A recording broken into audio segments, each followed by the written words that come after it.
Good morning in Washington. Good afternoon in Europe. My name is John Herbst, and I run the Eurasia Center. We have a terrific program for you today. Our DFR lab is going to be presenting a report called Digital Occupation: Pro-Russian Bot Networks Target Ukraine's Occupied Territories on Telegram. This has been co-branded not just with the Digital Forensic Research Lab, but also Open Minds. This report is very, very important.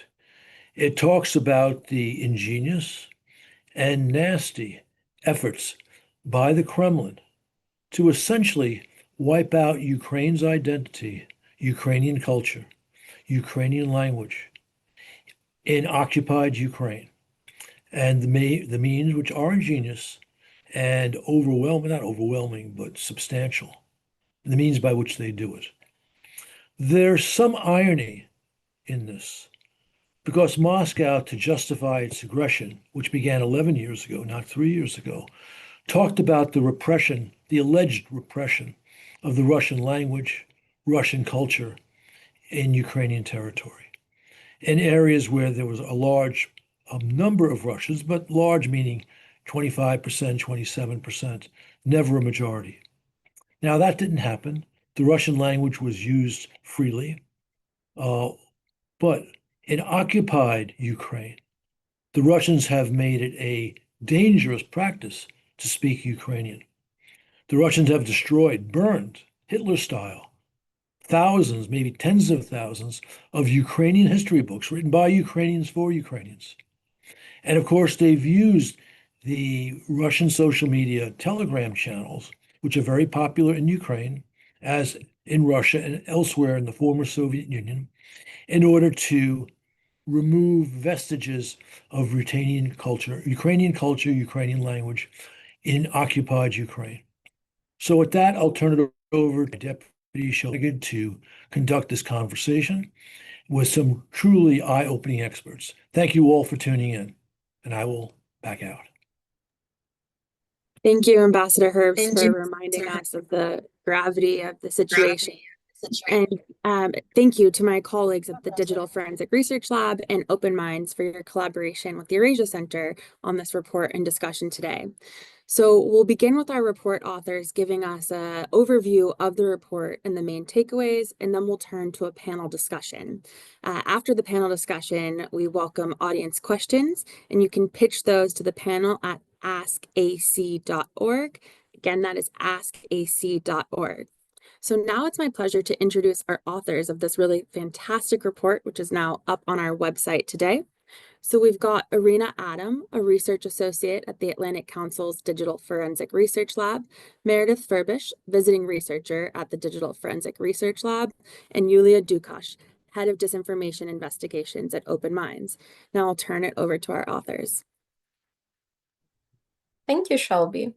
So to kick us off in our discussion today, we wanted to present some of our key findings and talk more about kind of why specifically Telegram channels, why bot networks, and why this approach to information integration on the occupied territories. As Ambassador Herbst has mentioned, the war has been going on for 11 years now. It was the full-scale invasion that has started more than 3 years ago.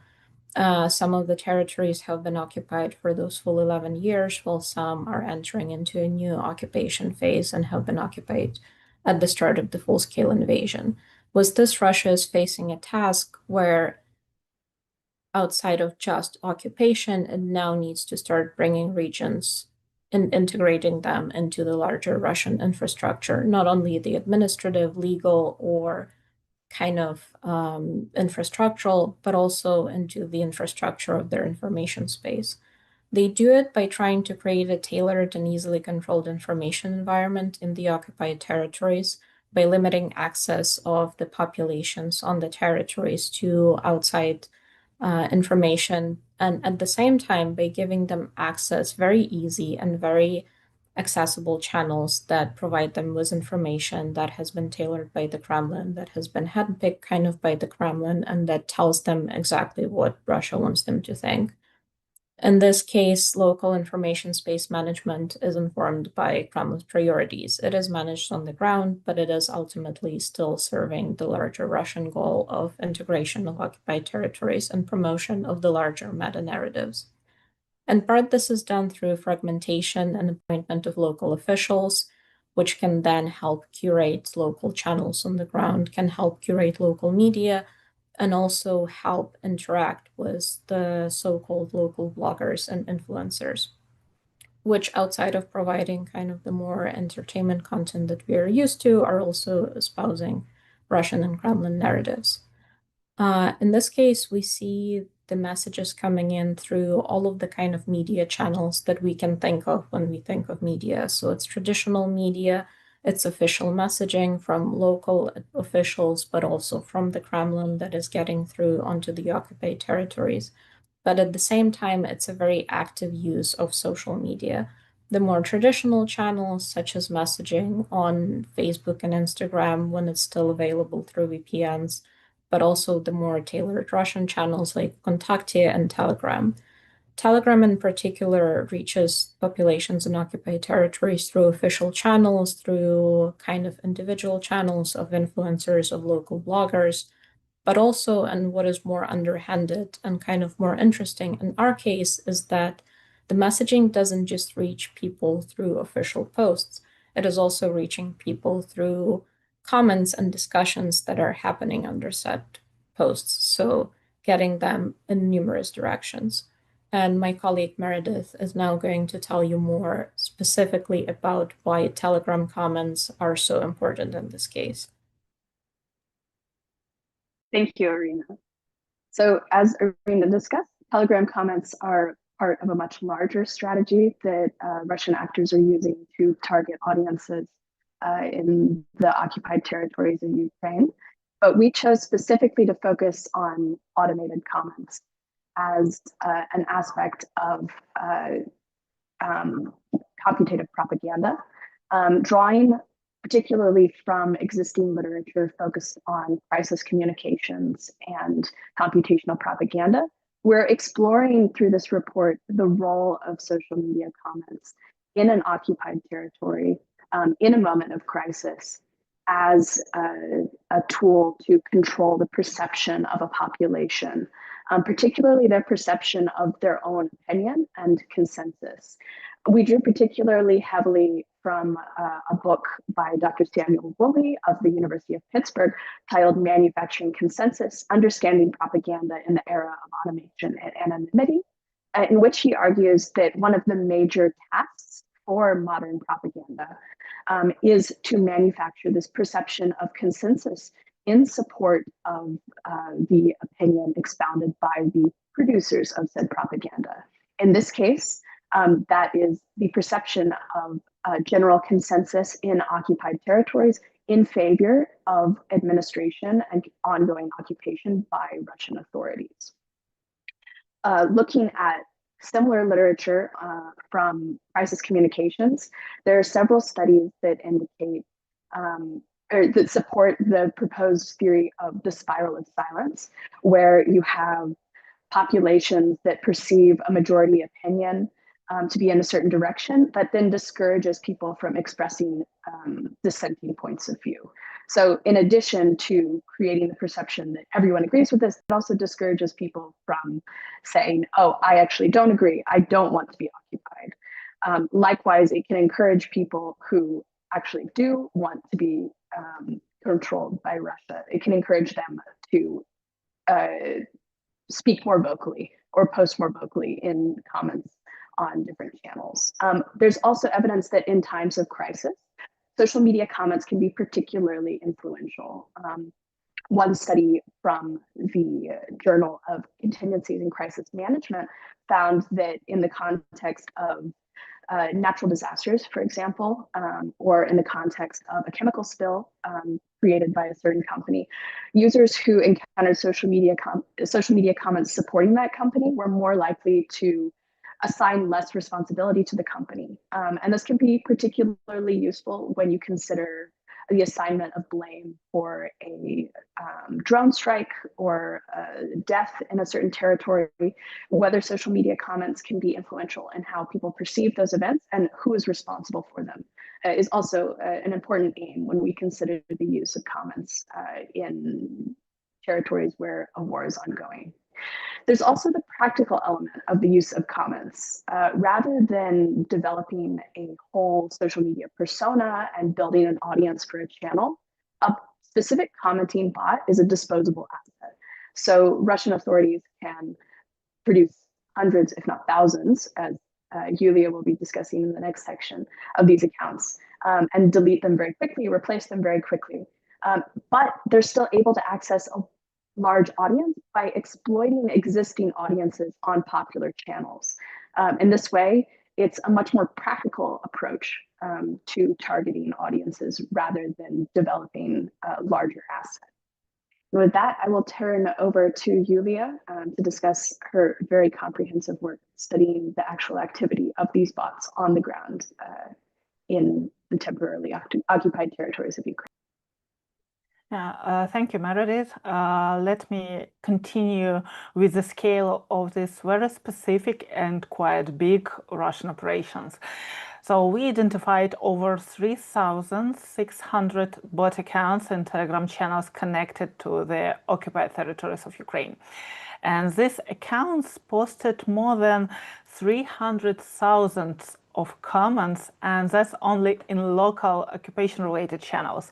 If we will take into account other Russian or Ukrainian Telegram channels where the same bots were active, the number exceeds 3.3 million of comments posted during 1 year and 3 months.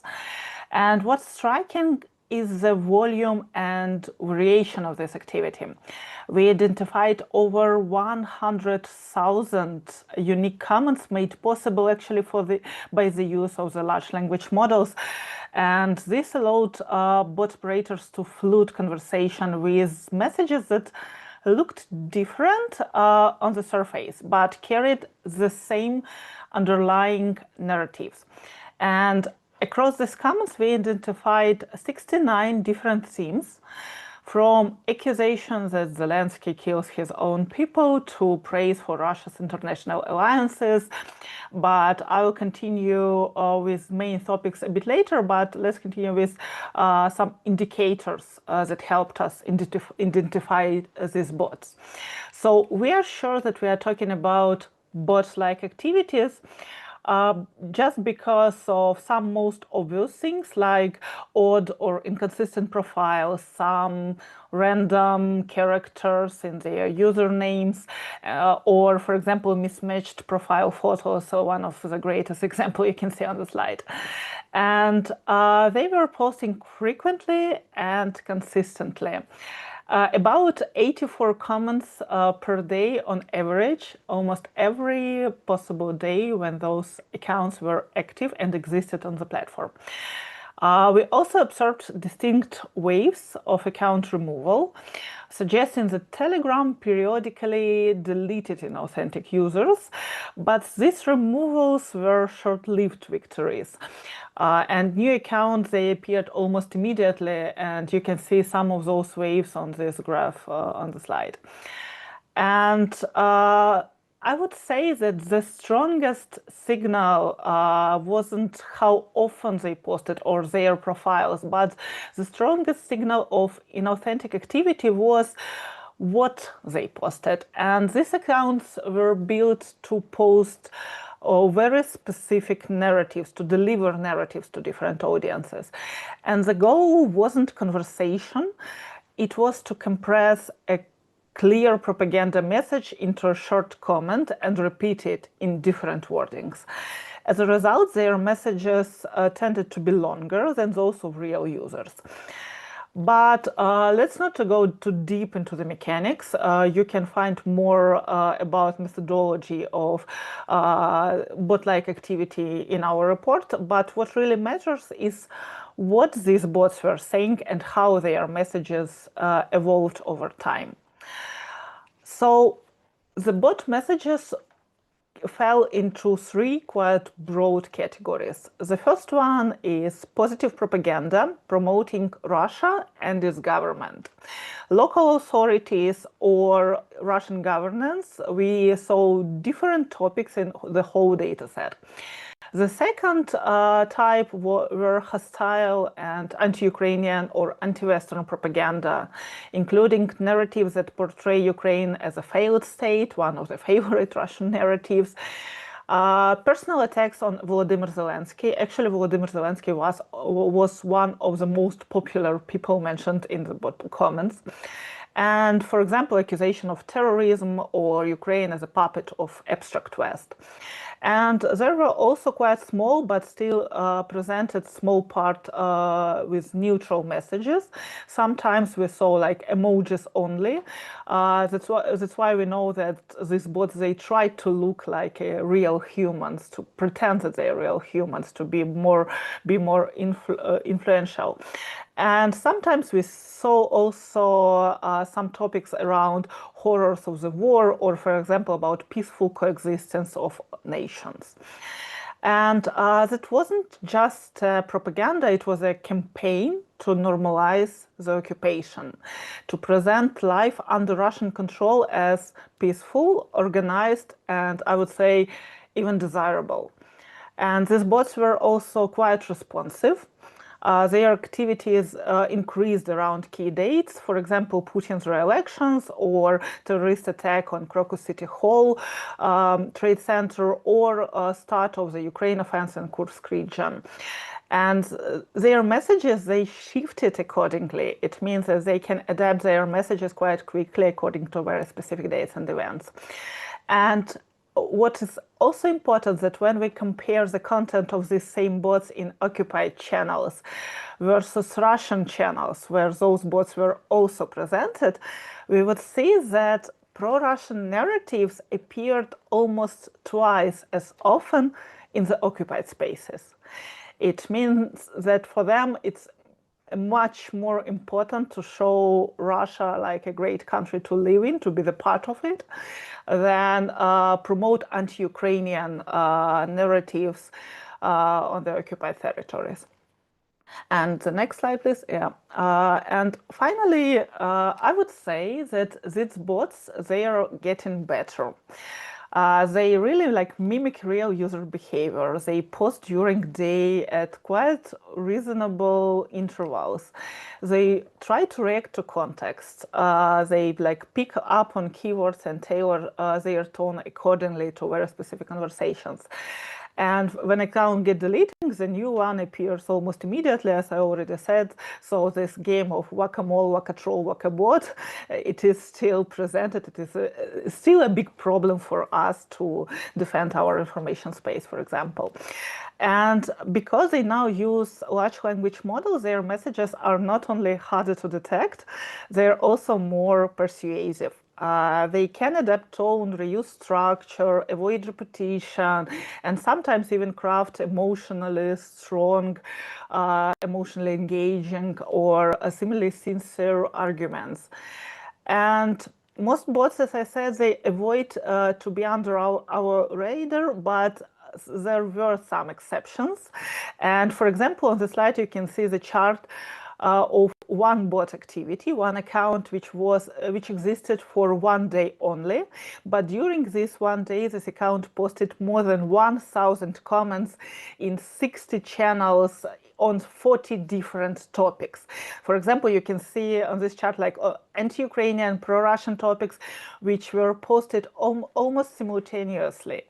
And it means that this level of activity, it gives us the understanding that in Russia exists a large monitoring and targeting system, one capable of tracking multiple narratives in parallel and deploy them with very specific precision.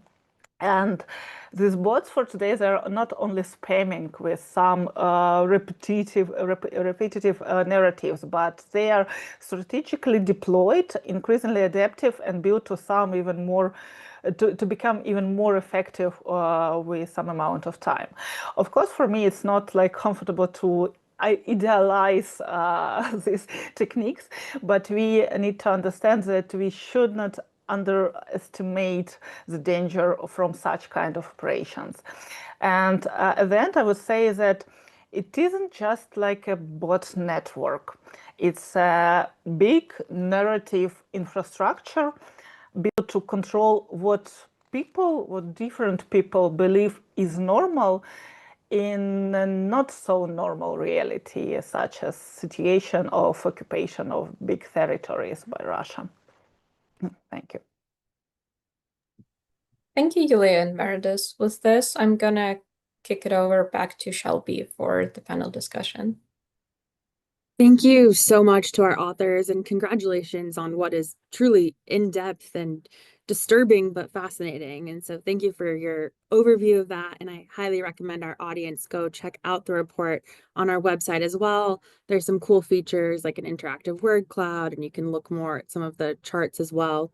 And I really appreciate some of the points you've made, especially about the strategies at play here for manufacturer consensus, which I'll note we sometimes even hear in the West in misguided ways that can be harmful for Ukrainians and favor Russian claims. So anyone who thinks there's this full consensus, I suggest read the report. And now with that, it's my pleasure to introduce our panelists who will join us for this moderated discussion. And we will have the audience Q&A after. I see some questions already coming in, but you can send more at askac.org. So now, my pleasure to introduce Sviatoslav Hnievstovsky, the CEO and founder of Open Minds, Alina Beketova, a fellow with the Democratic Resilience Program at the Center for European Policy Analysis and the author of Behind the Lines, a database and series of articles on the temporarily occupied territories of Ukraine. And then we'll have Irina on this panel as well. So thank you to our panelists. And Sviatoslav, I'll start with you. Can you tell us what the difference in messaging aimed at Russian versus temporarily occupied territories tell us about the current Russian communication tactics? Yeah, thank you, Shelby. So let's start looking at this specific report, and then we can also try to place into the context of some other investigations and what we're seeing just beyond this specific one. So here, clearly, I think we can witness the difference between what we've called event-driven approach when it comes to messages distributed in Russia and narrative-driven approach distributed on the temporary occupied territories. Like basically, the bot activity became more prominent during the times of Crocus City hall attack, or for example, Finland and Sweden joining NATO. So of course, suddenly this additional reinforcement of pro-Kremlin messages became more needed by Russian internal domestic propaganda, and they probably felt that just relying on standard means like state TV and online pro-Kremlin media and all sorts of influencers is just not enough, so they need additional forces behind. When it comes to TOT, it's mostly the long existing narratives that they keep reinforcing. And Yulia, of course, mentioned quite a few. I might just add one that I believe is particularly interesting, is the message about the potential World War III scenario. And that was the narrative, of course, heavily disseminated to the people of Ukrainian TOT. At the same time, we did at Open Minds an investigation last year, measuring the effect of different narratives on the things like war support or trust in propaganda or trust in Russian official media. And this specific narrative was actually one that significantly decreased war support. So we tested that mostly on Russian audiences. We can't really say if this same effect would be sustainable for the TOT audiences, but we might assume that the malign actors were using this narrative without fully seeing that it was actually counterproductive for them, for example. And sometimes we quite often find the narratives that on the surface intuitively look like they are moving the needle in the right direction. Even the Ukrainian government, we should say, made a few mistakes, for example, trying to promote narratives into Russia, for example, showing the war casualties and dead Russian soldiers, and the pictures of the soldiers on the ground, trying to basically scare the population and present how cruel is the war, and that they, with the hope that there'll be less willingness to continue the conscription process and voluntarily having males joining the military. But unfortunately, again, after some randomized controlled trials and experimental testing, this narrative was counterproductive, actually creating even more hatred towards Ukraine and Russia. So I think investigations like that are important for us to understand not just how these narratives exist and what's the volume of that, but ideally trying to answer the question, how does it eventually influence public perceptions and attitudes? And that wasn't necessarily the case of this investigation, but it's something that I believe could be an invitation for all other research labs and experts to try to look into as a follow-up, perhaps. Thank you. That's fascinating, and I'm grateful for all the work you and your team do. And thank you for sharing that. Now, Alina, I'll turn to you. How do recent Russian tactics working to shape local information environments in temporarily occupied territories compare with previous Russian approaches, for example, in Crimea? Well, Shelby, thank you so much for the question, and congratulations on the report. It's a great work, and I'm fascinated that other experts are researching the temporarily occupied territories, because I think that it's a very underrated topic. And when we talk and when we compare current Russian tactics in the temporarily occupied territories to what we saw back in 2014 during the illegal annexation of Crimea, the difference is pretty stark, because the methods today are more aggressive, because also they're more adapted to new technologies. Back in 2014, Telegram wasn't really a thing. If we remember, there was like Vkontakte, and it was the main platform where both the real information and disinformation spread, mostly disinformation. Also, I remember that there were like many manipulation campaigns, and they were running on Facebook. It was chaotic, but not as controlled as what we see today. Today, Telegram is the central tool, and thank you so much for showing how it works. I didn't know about all these Telegram bots and everything, but right now, I mean, it's clear why it happens as it happens, because it's not just being used to push pro-Russian or anti-Ukrainian messages. It's definitely happening, often by Russian-appointed officials in local administrations. What is more concerning is how Telegram has become the main source of the basic information, everyday information in many of these communities.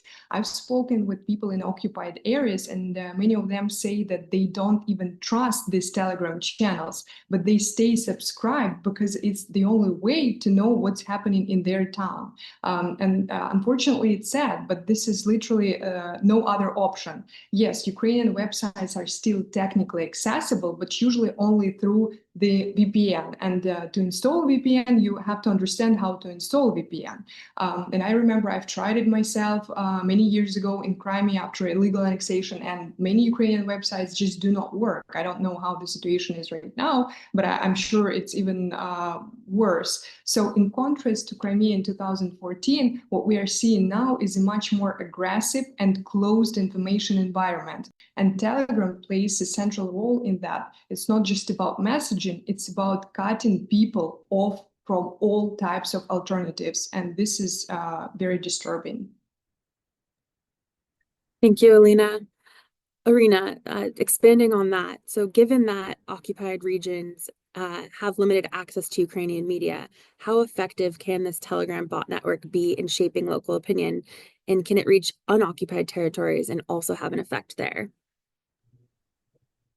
It's kind of hard to estimate the actual influence of any kind of influence operation. That's the difficulty there, knowing both how effective the attacks are, but also how effective the countermeasures are. Considering that the information environment is extremely limited, there is some idea that we have that it could probably have an influence if you cannot access essentially any other kind of channel of information. the one channel that you do have available to you, you will still be shaped and influenced by it, no matter your kind of opinions and general approaches to life and your views on the Russian government, the Ukrainian government, the war itself. Time and effort, it might erode even some of the more staunch supporters of the Ukrainian government. So there is that difficulty. The other difficulty is with the general assessment of influence campaigns, it becomes even more difficult on occupied territories where we cannot even do something as simple as kind of a popular opinion poll that would give us some very basic idea of what people's moods and opinions are like and how they are shifting. In terms of reaching unoccupied territories, there is always a potential that people will see it. There's a lot of people who have moved out, who have been kind of pushed out of the occupied territories, who had to evacuate, and they are still now could be potentially looking at these channels to keep up with the situation on the ground. They might want to stay connected to the locations that they had to leave. They might want to stay connected to the family and friends that could still be there. So even though they do have kind of a broader information environment available to them, if they are at least somewhat exposed to the general discussion in those Telegram channels and also the general discussion in the comments, that does kind of manufacture a consensus and creates an idea of agreement within the populations on occupied territories that could potentially have an influence. And now those people could share what they have seen with someone else in their immediate environment, so it could have a snowball effect. And once again, it's very hard to track something that is on Telegram. We have some estimation of its reach. We have an estimation of how many people are engaging, but it's very hard to track how it actually shifts kind of from region to region and where it's taking the most hold. Thank you. Svatoslav, how does this bot network activity relate to Russia's broader strategy of cultural and informational occupation alongside territorial control?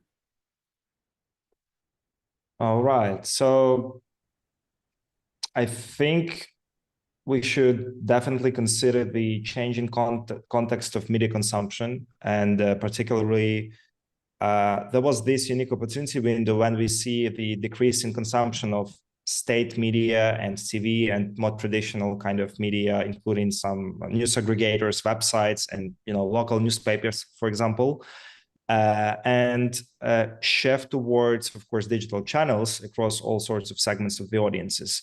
And I think that's happening both on TOT but also within Russia. That this new Telegram and specifically comments on Telegram become now new arena of this propaganda.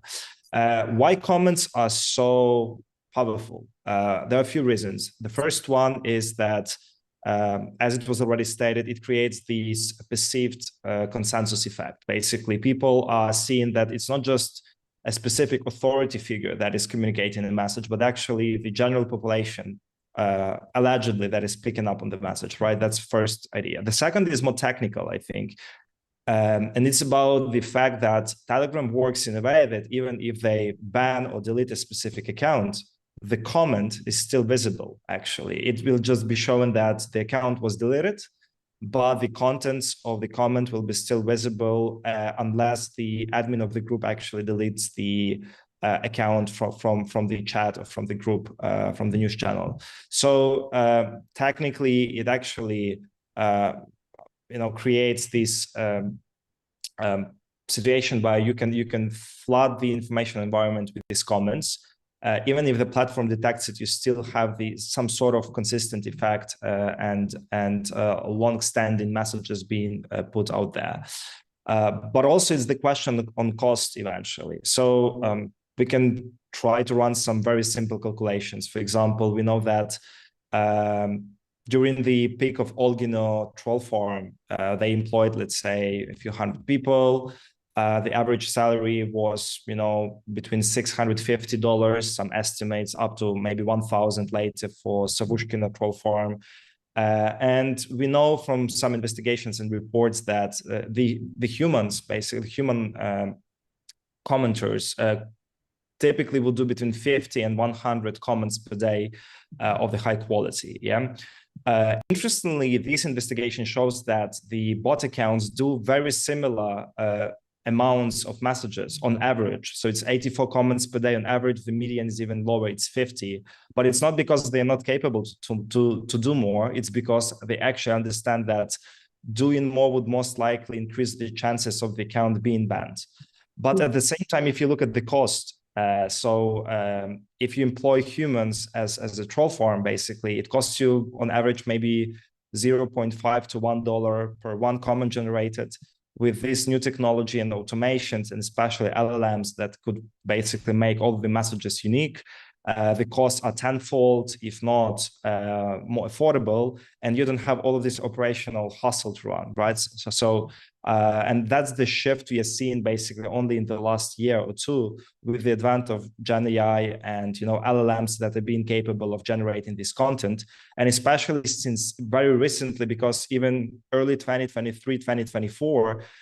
Gen AI was quite good at generating content in English language, but not as good in Russian. And now, the language differences become actually not as prominent, and other languages like Russian or Ukrainian also show very good results on some Gen AI LLM kind of tasks. So that's the shift I think we are seeing, and probably just to put it into a broader proposal, I think it's generally not enough for us to focus on just investigations and monitoring. Like, we did this investigation, it's brilliant, I think. It shows like how this network operates, but yet we can't do much with that, right? So we can't really create a sustainable way to block these accounts, to even pre-bank these messages, knowing their contents. So ideally, there should be more discussions focusing on what are more proactive approaches that democratic countries, Ukraine and allies of Ukraine, could be doing in the information environment for that. And potentially one of the answers that we suggest, at least, is using the same technology, the same weapons, the same bot activity for going and hunting for these bot attacks, and exposing them, and linking how active they are elsewhere, and showing that they are, for example, inauthentic in their behavior or their messaging. And similar to the drone warfare that is happening in Ukraine, where you have small drones attacking Russian Shahids and big drones and intercepting them. I think we should have some bot interceptors, maybe at some point, being able to intercept these bot attacks. And that's something we are trying to work on. And I believe there should be much more effort in this dimension, given how cost is becoming not an issue anymore, and you could expect the increased scale of these attacks with the near-time future. Thank you so much. And we do know Ukraine is incredibly innovative in many spheres. So hopefully more work on that type of hunting to come. Now, on a little bit more of that approach, Irina, how can this type of localized information manipulation be realistically countered in a semi-closed information environment? Are there any tactics that can reach local populations? So the tactics that we are seeing right now are some of them social media oriented, some of them are kind of the old tried and true classical human approaches that the Ukrainian intelligence services are using on occupied territories. It's kind of working with people on the ground, the Ukrainian national rebel organizations working with people who are willing to kind of contribute to the task of liberation of occupied territories.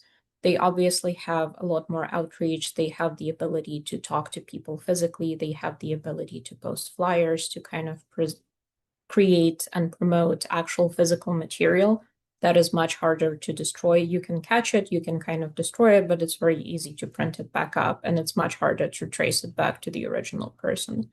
In terms of social media, with VPNs and with kind of Telegram's non-permissiveness to block access to someone from a specific territory, so you can still access it essentially if you have a good VPN, or if you have a local phone number, you can access essentially any channel.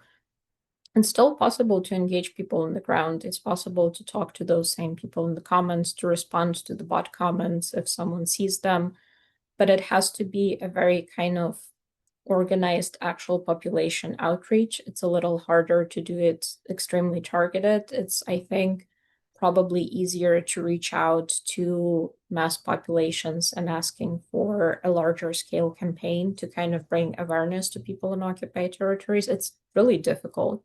It's hard. It's for people on the ground actually physically very dangerous to do something, to even do something online in case they are traced. We have seen reports of surveillance being established over people's social media profiles, over their phone numbers being traced, their conversations being potentially listened to. We don't actually know what is happening, how severe that is, what repercussions people could face. So it's always an extreme danger.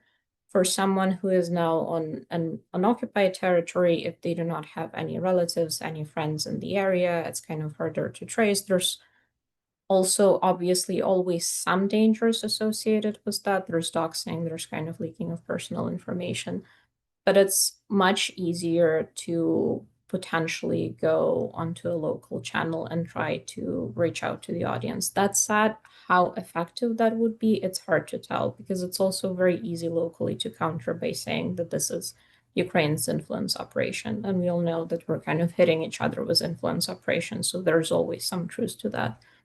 But there are still, I believe, ways to keep in contact, to kind of try and bring in useful information, to try to bring in verified information, something that could potentially help people who might still be willing to evacuate, people who might be willing to leave, or people who might be willing to put in some effort to potentially bring in awareness and liberation to the occupied territories on the ground.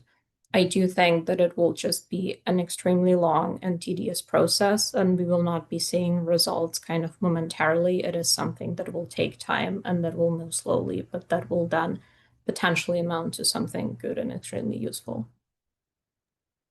Thank you for that. Lena, Russia does not only try to shape local attitudes online. We know that Moscow also has specific social and political policies that it employs in the temporarily occupied territories, including forced passportization being one example. How do you see these policies interacting with the types of inauthentic online posts discussed in this report?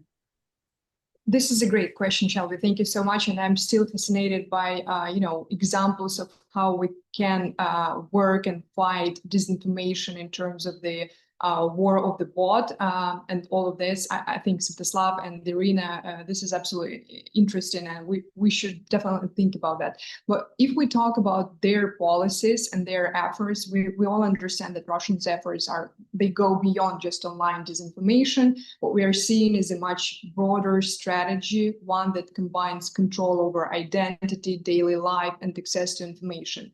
A good example, Shelby, and you're quite right, is this forced passportization. On paper, it allegedly looks like just a policy offering people Russian passports, but in practice, it's a form of pressure. People are often pushed into accepting these passports just to accept basic things, healthcare, jobs, even enrolling their children in schools. I remember that when I wrote a story about passportization, I saw comments under some of the posts of the Russian appointed governors in temporarily occupied territories saying, oh, it's easy to get a Russian passport, no big deal. But I think that this messaging can be really harmful, especially for displaced people who have fled these territories, because they might think, oh, it's easy, there are no problems, not understanding that they don't understand the consequences. Because if you hold a Russian passport, you're subject to all Russian laws. That means that you could be conscripted, you could be punished for something like discrediting the Russian army, and so on and so forth. What also concerning is that I'm trying to access some of the comment section in the Telegram channels, and I get the message, sorry, this group is temporarily inaccessible on your device. So I believe that they close the comments section for the US, for example. And it's also interesting that maybe to think about that, like, is it possible to access this comment section from any other country, like Ukraine-controlled territory or not? But this is the main problem. So online, all their policies are being framed as allegedly normal, but this reality on the ground is often fear, silence, and no real choice. And what I'm thinking about is that how can Ukraine combat this, because in terms of television channels, it's not possible to signal there, to transmit the information there. In terms of Telegram channels, not many people here probably know that if a person living in temporarily occupied territory is subscribed to the Ukrainian Telegram channel, that might be even the reason for detention if this person wants to exit any village or city in the temporarily occupied territory, because Russian forces are observing what they are subscribed to, and if they're not subscribed to any Ukrainian channels. This is the reality people unfortunately are living in. But I agree with you that we definitely have to think how to help those people to stay, to know what is going on outside. And for those people living in the temporarily occupied territories, how they can still get some access to normal information, and how can they verify their reality. Thank you so much. Irina, I want to give you the chance if there's anything you want to respond to on what Elena said on the closed groups, but also ask you what steps, if any, could Telegram take to detect and counter these coordinated and authentic behavior? And are there takedowns already happening? And if so, are they sufficient? On the closed groups, it isn't just an issue with Telegram, it's also something that we have been seeing with Viber kind of in the past, was how disinformation was spreading. Because outside of potentially regionally limiting groups, you can also just have a closed channel where you're sharing information, and the admin of the channel will be vetting all of the potential like applicants, whatever. It's really hard to track what's happening in those channels. There are a lot of the time misinformation, disinformation, kind of fake news are being spread in those channels. You physically, a lot of the times, will not have access to it, because if it's a really truly closed group, outside phone numbers, outside kind of profiles will simply not be approved. So it's a very good way to take smaller groups of people, because those channels are usually for smaller groups of people, and to kind of influence them directly. It creates a more closed environment. It creates more of a sense of community for those in the group. So there's also a higher level of trust to any of the messaging that is being shared on the group.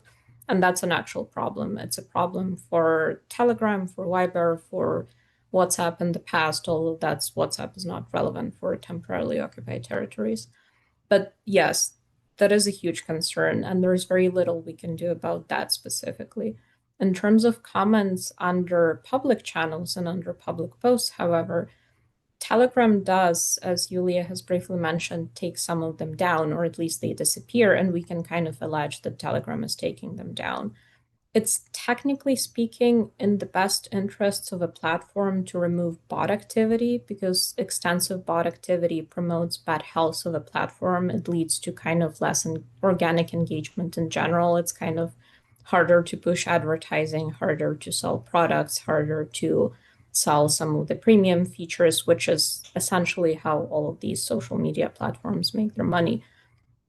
So we see some signs that Telegram is trying to do something. That said, how effective it is, how much of it they're capable to do on their own, how much of it they're tracking on their own, or are even willing to track, how open they are to cooperation and to countering potential malicious activity, how connected they could be to the Kremlin, which is also something we don't necessarily know.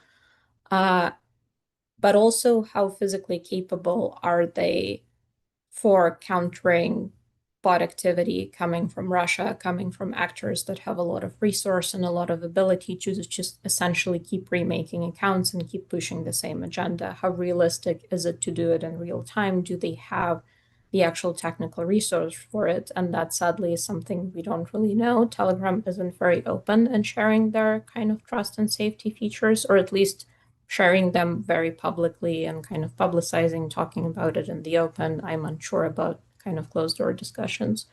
So there is definitely something they can do. We know for a fact that they are doing something about it. We are unsure how effective it is, or how possible it is to scale it up, or how willing they would even be to scale it up as needed. Thank you. And Yulia, did you want to add a comment on that? Yeah, I think I can jump in and talk a bit about the situation when some comments are unavailable on your device.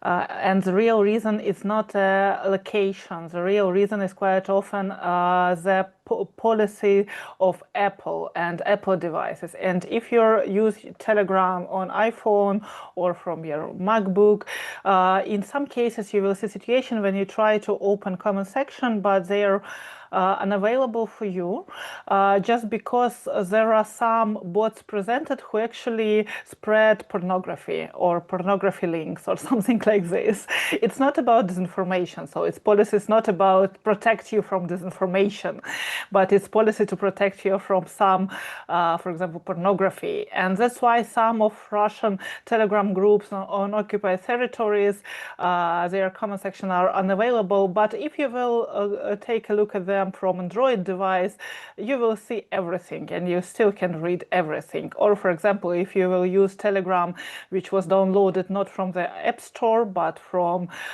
their own site, for example, on your MacBook, you will also have this possibility to read all this disinformation. So it's quite an interesting thing I have found during work on this investigation. And I think that it is one of the examples how we can protect at least a small part of audience from this disinformation through very creative ways. For example, creating these bots which try to spam these groups, which are actually deleted by admins or another bots, but still have some kind of success. Thank you. I couldn't resist the opportunity to pull in one of our experts just to add to that. So thank you, Yulia. Now, Alina, turning back to you, let's talk about the youth in particular. What effect do Russian online propaganda and coercive social policies and social media have on youth in the temporarily occupied territories? Shelby, thank you so much for the question.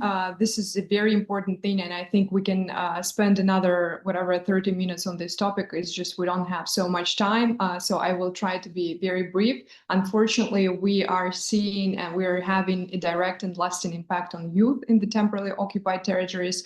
Unfortunately, the younger the audience, the more vulnerable they are to this kind of influence. In many families, parents simply don't have the resources to keep their kids or teenagers enrolled in Ukrainian schools online. It's still possible if you live in temporarily occupied Donetsk, Lugansk, or Zaporizhia Oblast in the occupied parts. That has become like kind of privilege because you still have to have the opportunity to the kid or the teenager goes to the local school with all the Russian curriculums, distorted realities, but in the evening or depending on the schedule, they can have the basically classes in the Ukrainian schools or universities. So, and without this privilege, children are forced to attend local schools under occupation where they're exposed to Russification curriculums and distorted history, propaganda that paints Russia as the hero fighting allegedly Nazis, and all of this that we were talking about and that is described in the report. But it's not just the classroom, because Russia also uses trips, summer camps, so-called cultural programs to push their narrative and to bring those kids and teenagers from temporarily occupied territories to Russia. I have the Behind the Lines tracker where I just gather information from different Telegram channels, and I do it myself without AI. So it's a very subjective tracker. But in June, 37 students, for instance, from occupied Kakhovka were sent to Moscow for a tech program designed to promote Russian values. Or, for instance, they have the university sessions, a massive state-funded initiative to shape teens' identities as future Russian citizens. Then take all their re-education camps like Artak in Crimea. They just got, I believe, 70 kids from occupied Zaporizhia, and they send them there. It's the targeted indoctrination. And we've heard also from young people directly. One girl from Donetsk said armed men came to her school twice a year to teach students how to shoot. Another from the same region said that she never saw an actual map showing the line between occupied and Ukraine-controlled land until she left the occupied territory. Everything was presented as if it was simply part of a proud, independent republic, Donetsk People's Republic, self-proclaimed one, which Russia is the friendly older brother. So we see the fact if families can't live or access Ukrainian education, young people are being raised inside a worldview that is deeply shaped by Russia. But I have good news. In the end, just a couple of numbers. There are 44,000 children from the occupied territories. They're still studying remotely in Ukrainian schools. And the growing number are choosing to study at Ukrainian universities after going through filtration procedures. Filtration procedure, if it's when a kid or a teenager has to go through the checkpoints, give to the Russian forces his phone, and they check all the information. And the total number of applicants from the occupied territories in 2024 was 11,900 compared to 6,400 a year earlier. That is the data of the Almenda, a Ukrainian human rights organization. So we see that Ukrainian kids and teenagers on temporarily occupied territories feel themselves Ukrainians, even though Russian forces are aggressively brainwashing them. And we see good numbers that still Ukrainian kids choose to be with Ukraine and leave the temporarily occupied territories. And I think it's a lot for us to work and shape the policies towards the youth, because we can rescue those kids and teenagers. We don't know the numbers.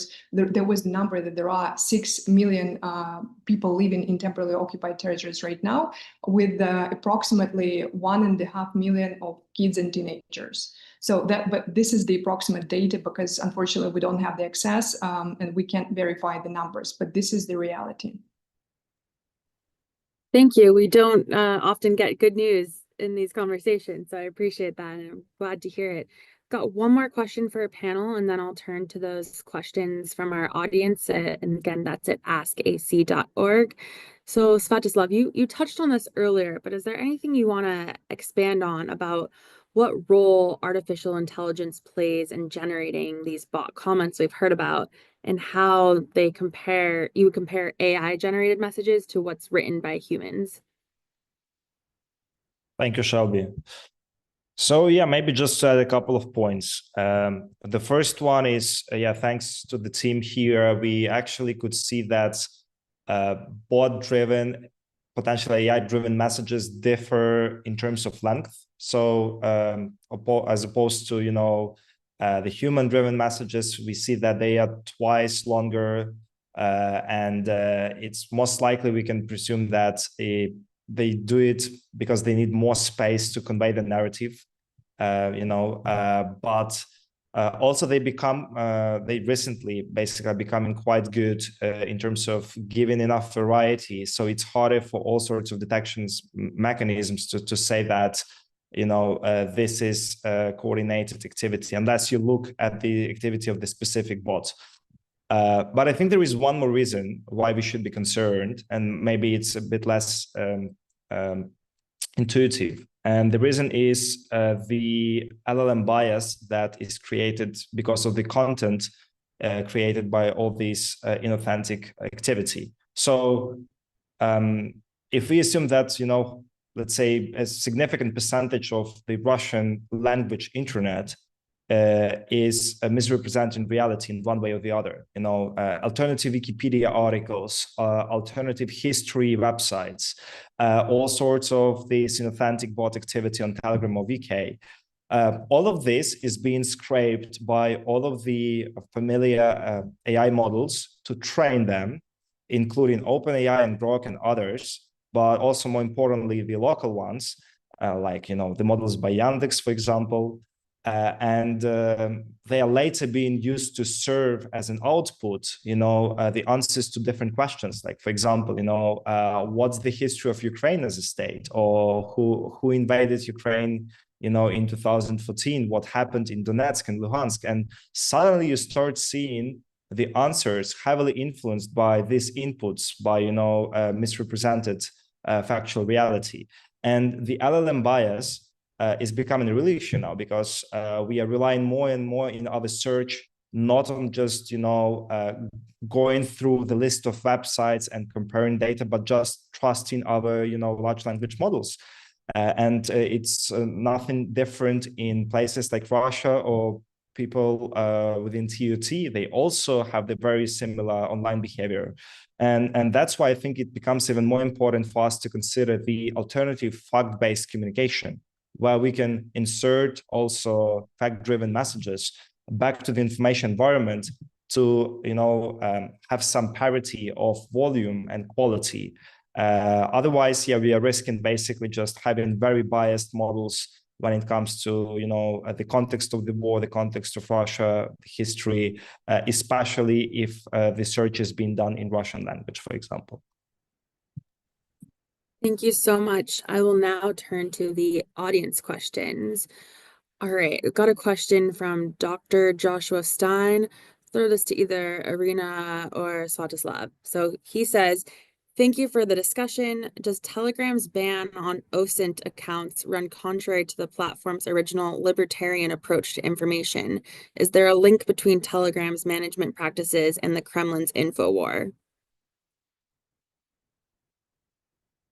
Any takers? I might start just with a quick one. There were recently quite a few investigations trying to tie actually Telegram CEO specifically to some people within FSB structures. But I still believe we will see much more evidence in the coming month on that. And there are a few investigative groups that are in the middle of basically doing some significant investigations. That's probably the maximum I could speak about here. But on the first part of the question, I think it's a bit mixed, right? Because there is definitely the position and perception of Telegram as an extremely liberal platform. And at the same time, also we remember the events of Dagestan protests, I think last year in 2023, when we had the big numbers of accounts blocked basically overnight. More than hundreds of accounts were blocked that were, covering the events of protests, covering the events of things that were definitely not really helping Kremlin in appeasing the local population there. And people could assume there is some link here. And if you look consistently, there are a few instances like that just in the recent 2 or 3 years. At the same time,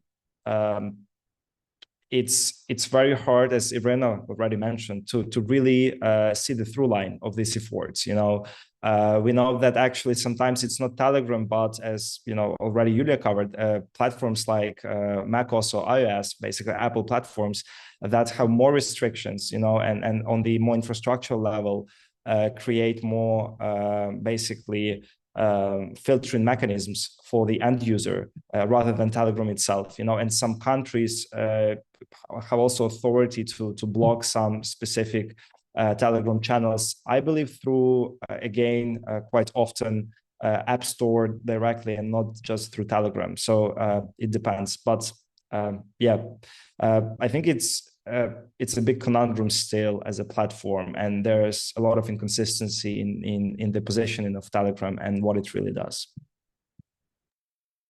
Thank you. Anything you want to add, Irina? Yeah, to add on to that, it's absolutely, there's been rumors about Telegram's ties to the Kremlin for a few years now. There's nothing concrete yet, but we have had kind of notifications from Ukrainian government agencies stating that people should be careful with Telegram. The Telegram could potentially be carrying a danger. It could be used for influence operations, for cyber attacks.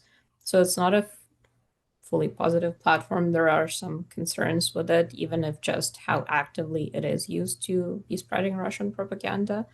That said, I don't think it has been liberal or libertarian for a very long time now. They have realized at some point that to be featured on platforms like the App Store or the Android Store, they do need to follow specific rules, but also not to potentially get in trouble with the country where they have one of their largest audiences, which is Russia. They also have to follow some of the local rules. So they have to, at the very least, in my opinion, teeter on some line between having some trust and safety regulations, trying to do something to counter things like inauthentic activity or sharing of pornography or sharing of not safe for life content, but also they do have to understand where the largest bulk of their audience lies, and that is in Russia and in Russian-speaking countries. So there must be some accounting for that when they make their business decisions.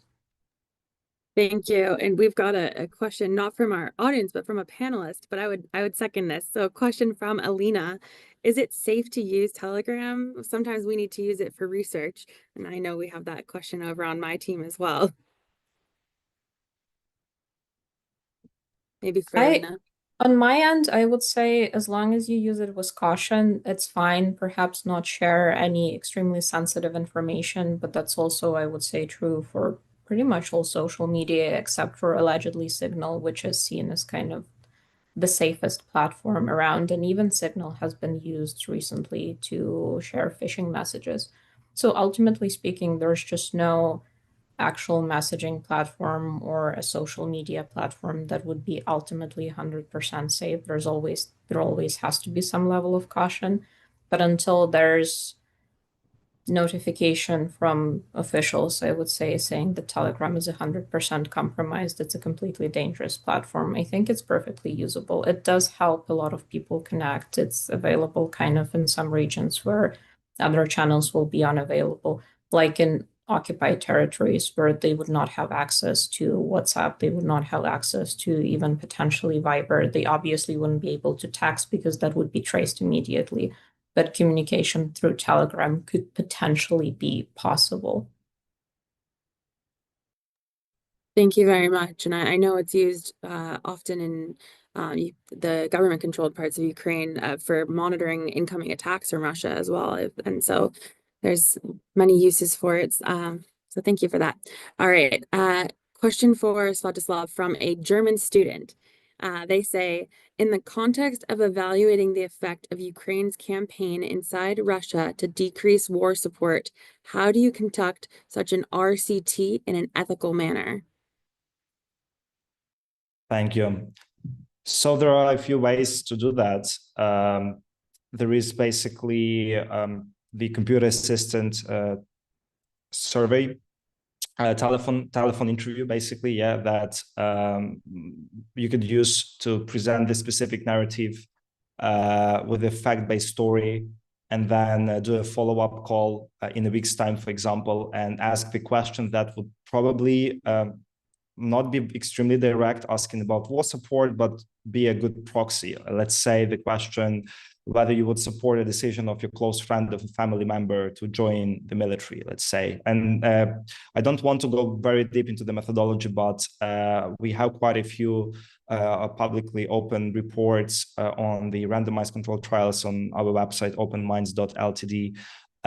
But that's one way. The second way is to do that through all sorts of online digital ads or digital campaigns, where you could randomize your audience reliably, present a narrative, perhaps sometimes with also some enriched media like an image or video, and later retarget the same audience with some sort of questionnaire that would help you actually get these responses.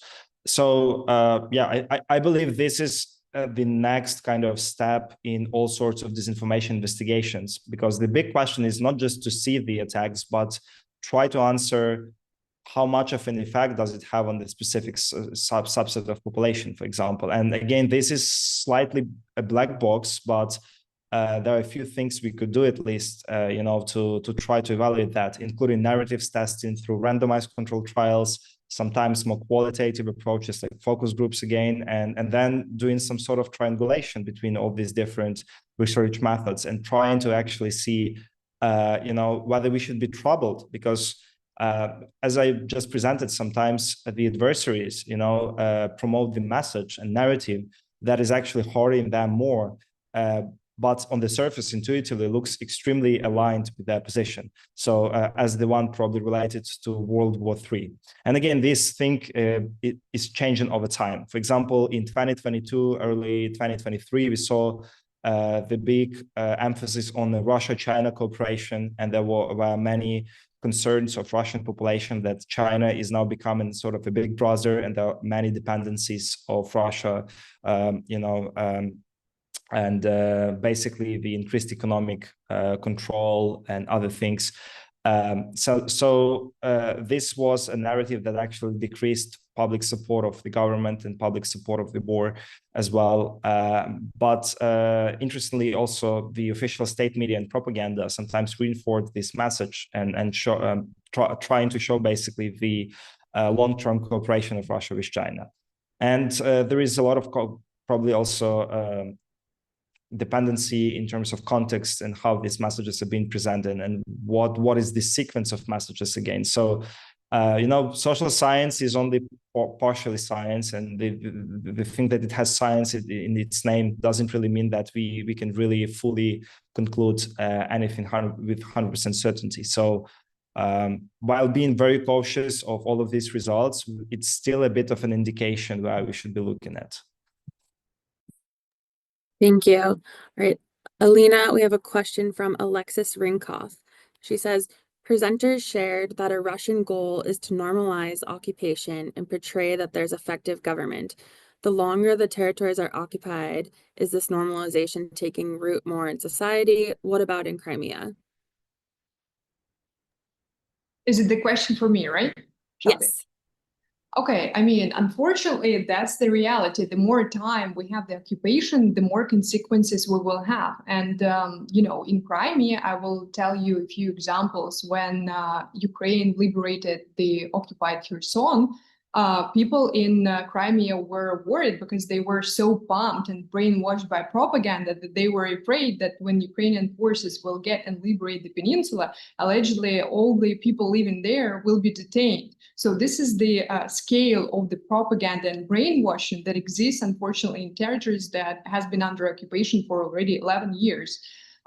Which means, the only method that we know how to bring more information for people is that when they have critical thinking, when they when they can choose and check other Telegram channels or other information. But in the majority of cases, people just don't do it. But it doesn't mean that there are no Ukrainians staying there and waiting when the Ukrainian armed forces will liberate the peninsula. It's just, unfortunately, we don't have the access to this territory, so it's very hard to access the information. But yeah, it's this correlation, unfortunately. The more years pass, the more we will have consequences. But it means that we, as researchers, as experts, have to find the ways how to combat all this disinformation and how to bring, the normal sense to people living under occupation. And people, in the majority of cases, they say that they understand that there is a lot of propaganda in Telegram, but they are subscribed to many channels just to know the information, where this market will be opened or where this whatever.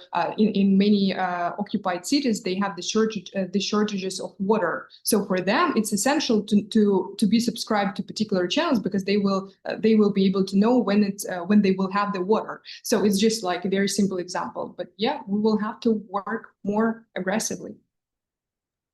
Thank you. All right, following on the idea of more aggressively, got a final question from Quinn. Let's see, this question is for you, Irina. Could Ukraine or other countries try similar tactics in Russia, perhaps in border areas like Kursk? So physically, yes, it's obviously possible. That said, it is seen as unethical by many actors, especially by Western states. It is kind of the level of influence operation that we are not known for executing. It might also not be a top priority for Ukraine. It does take some resource, it takes some preparation to actually implement into action. And there is a question of how receptive the people in Kursk would be to this. So is it actually something that is effective, seeing as we don't necessarily, as far as I know, plan to keep occupying the Kursk regions after the potential, if it ever happens in the future, ceasefire, peace talks, the actual end of the conflict, however it may look.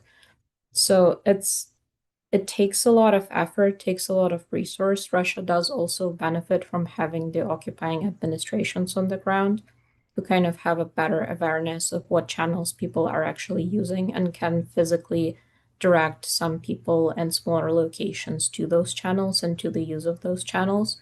So it's a question of how efficient and how good of a use of resource it would be for Ukraine, how useful it is for us to spend our time and our effort on an influence operation like this.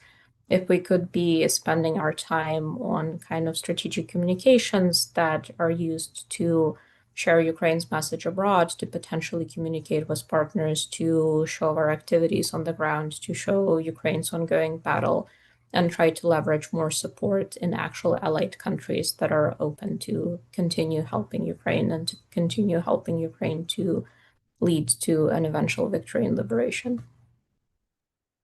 I think that's a great point to end on, the message of continue supporting Ukraine for an eventual victory and liberation.